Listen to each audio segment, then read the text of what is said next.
And welcome.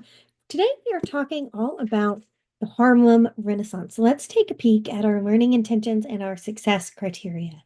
So at the end of this lesson, you should be able to describe the Harlem Renaissance and the events that influenced it, such as Jim Crow laws, explain the significance of the Jazz Age, and identify some important writers from the Harlem Renaissance and their works. We're also going to be looking at this next week. So let's dive in. So what is the Harlem Renaissance? Guys, essentially, it was a movement in the 1920s and 1930s that involved an explosion of African American art and writing. It was a very revolutionary time period. There had been, of course, African American writers before the Harlem Renaissance, but there had never been such a concentration of African American voices all at once discussing what it was like to be a minority race in America at that time. The Harlem Renaissance, of course, had a very profound impact on American culture and art. Before the Harlem Renaissance, most published works were written by white people, especially white men. What the African American writers did in the 20s and 30s was give a voice to people, a lot of whom had been slaves 60 years earlier, or their grandparents or parents had been slaves. They attacked stereotypes of Black Americans and they wrote about what their experiences of disenfranchisement or being left out of the mainstream culture was like. There were several things that influenced the Harlem Renaissance, and we're going to explore some of those. One of these big influences was Jim Crow and the migration north.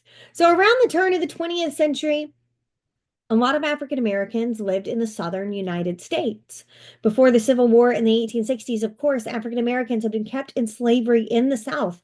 After the Civil War, of course, you guys, my history students, know that they were granted freedom, but a lot of them stayed in the rural South because that's what felt like home to them. It's where they had lived most of their lives or all of their lives. It's where their family, their friends, and neighbors were. However, the South was not the best place to be African American, to say the least. In the years after the Civil War, African Americans won lots of different legal rights, including the right to vote and run for public office. And just like most progress in history, guys, you have a little bit of progress and then you have major backlash. The backlash in this case, in response to that progress, were white Southerners passing a series of discriminatory laws called Jim Crow laws. These Jim Crow laws were very restrictive to African American people and did things such as segregation, i.e., African Americans were not allowed to eat at the same restaurants, drink from the same water fountains, or even live in some of the same neighborhoods, among other things. So Jim Crow laws were only placed in the South, and because of this, a lot of African Americans began to move northward to other parts of the US, particularly the Northeast, where the laws were more accepting.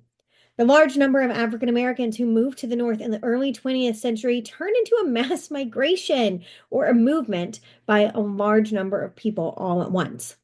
The migration north led to large numbers of African Americans settling in northern cities and living close together.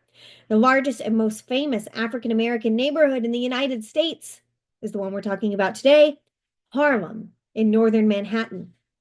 Because these people went from living very far apart in rural southern towns to living in very densely populated areas in the urban north, a lot of African Americans found that the experiences they felt were not unusual. They came together and found that other people who often felt and thought in the same way that they did, and this influenced each other and created a cultural movement. In this environment, things like art and writing flourished, and Harlem became more than just an African American neighborhood. It became the central location of a cultural revolution that would eventually be named after this place. Jim Crow was the name of a minstrel character created in 1828 by Thomas Dartmouth Rice. His comedy routines and the popular song Jump Jim Crow established the common name for laws that enforced racial prejudice and denied a lot of civil and human rights to African Americans in the United States during that time. These are some examples of prohibitory and discriminatory Jim Crow laws. For example, we have this law from Georgia. It shall be unlawful for any amateur white baseball team to play baseball on any vacant lot or baseball diamond within 2 blocks of a playground devoted to the African American race. And it shall be unlawful for any amateur colored baseball team to play baseball in any vacant lot or baseball diamond within 2 blocks of any playground devoted to the white race. I mean, what toddlers were writing these laws? How petty and strange, right? Next up, we have a law from Florida.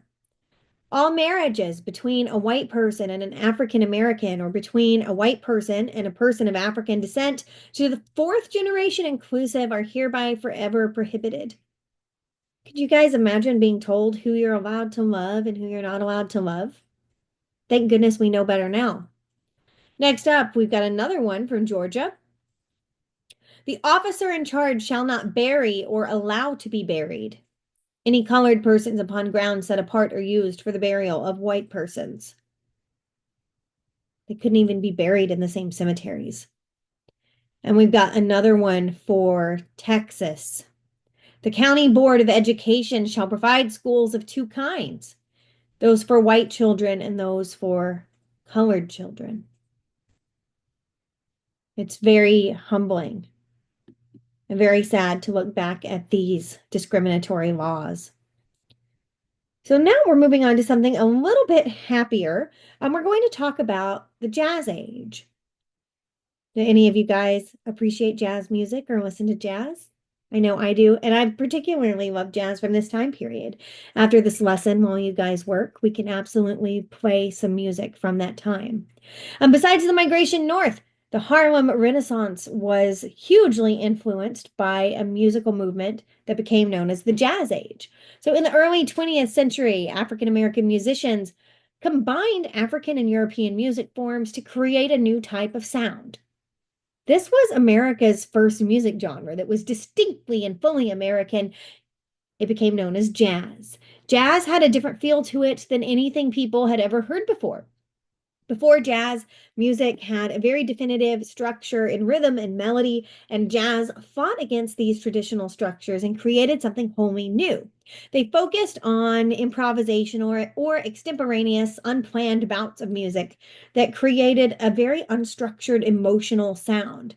In the teens and 20s, jazz captured the collective imaginations of the nation so much that the music became synonymous with that era's lifestyle. Parties and fun in the 20s became a very important part of American life. You guys will remember that from our Gatsby unit. And given the way jazz freed music from traditional structures, the jazz age in America was a time where people felt like they had been freed from the traditional structures of life that had been in place before the turn of the century. You were moving away from the Scott Joplin, the Maple Leaf Rag, da da da da da da da da, to something a little more, well, that had a little more pizzazz anyway.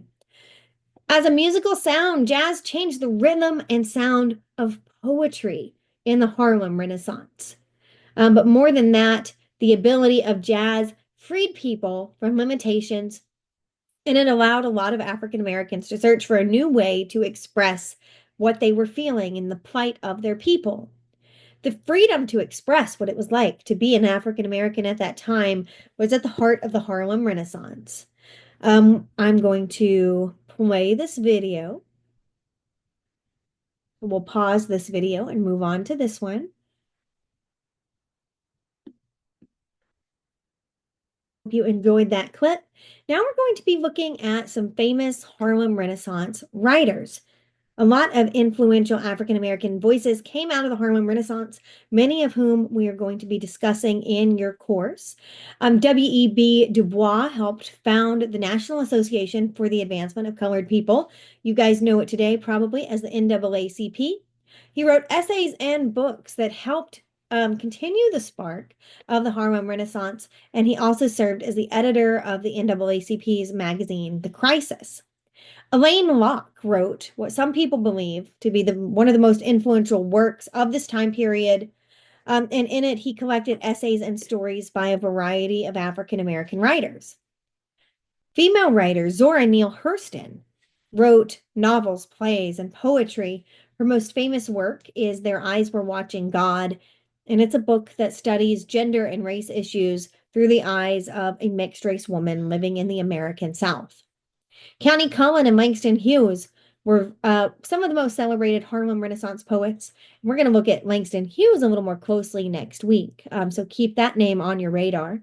They both presented the lives of African Americans in their poetry. And then we have Claude McKay, a famous Jamaican American writer and poet of the Harlem Renaissance, who talked about the issues faced by Black immigrants. I'm going to pause this video and show you another one featuring the author Zora Neale Hurston.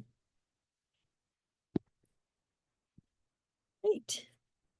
So we've got a few questions that we are going to be covering. Please answer in the chat or on the mic. I'll pause it intermittently. What was the Harlem Renaissance? What do you think?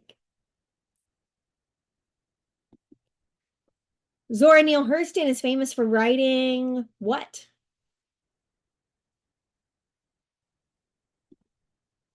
Blank was a shared focus of the writers and artists who participated in the Harlem Renaissance.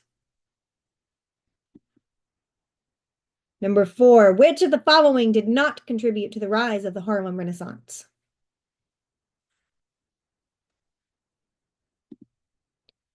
Number 5, how did Jim Crow laws play a role in the emergence of the Harlem Renaissance?